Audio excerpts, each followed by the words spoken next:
Pour moi, frère, ce n'est pas comme à des hommes spirituels que j'ai pu vous parler, mais comme à des hommes charnels, comme à des enfants en Christ. Je vous ai donné du lait, non de la nourriture solide, car vous ne pouviez pas la supporter.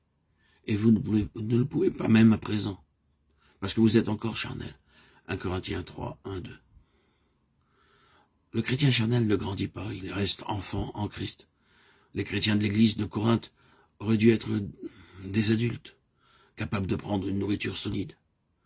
Mais ils étaient restés des enfants débiles, qui ne supportaient que du lait. Ils n'avaient ni la stature, ni la force qui convenait à leur âge. Avec quel bonheur des parents accueillent un nouveau-né.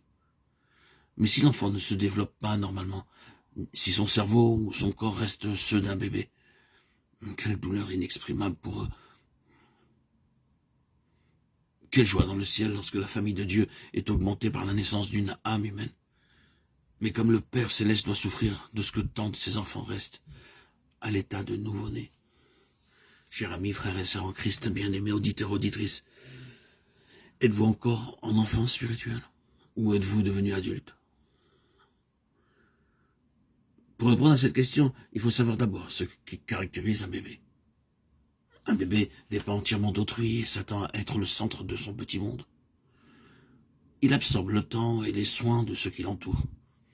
Si tout va bien, il est content. Il sourit. Mais si on refuse d'accéder au moindre de ses désirs, il a tôt fait de protester. Ces caractéristiques se retrouvent chez le chrétien charnel. Dans Hébreux 5, 12, 14, Dieu nous montre que le chrétien charnel vit aux dépens de ses frères. Il devrait être capable d'enseigner, mais il a encore besoin qu'on lui enseigne les premiers rudiments des oracles de Dieu. Il ne peut pas prendre de nourriture solide. Il lui faut du lait. Il est incapable de comprendre les choses profondes de Dieu et ne peut, par conséquent, en faire part à autrui.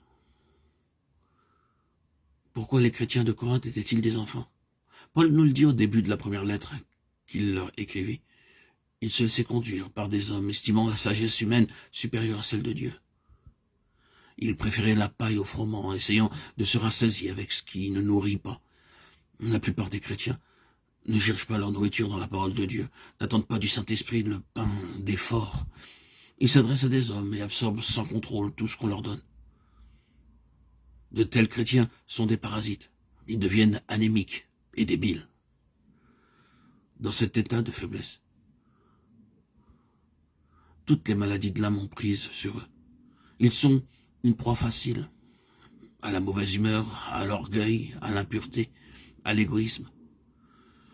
Ils transmettent à d'autres leurs maladies spirituelles. Et c'est ainsi qu'on peut expliquer l'état lamentable des chrétiens de Corinthe. Êtes-vous un enfant qui dépend de ses frères ou un chrétien adulte que Dieu peut employer à son service?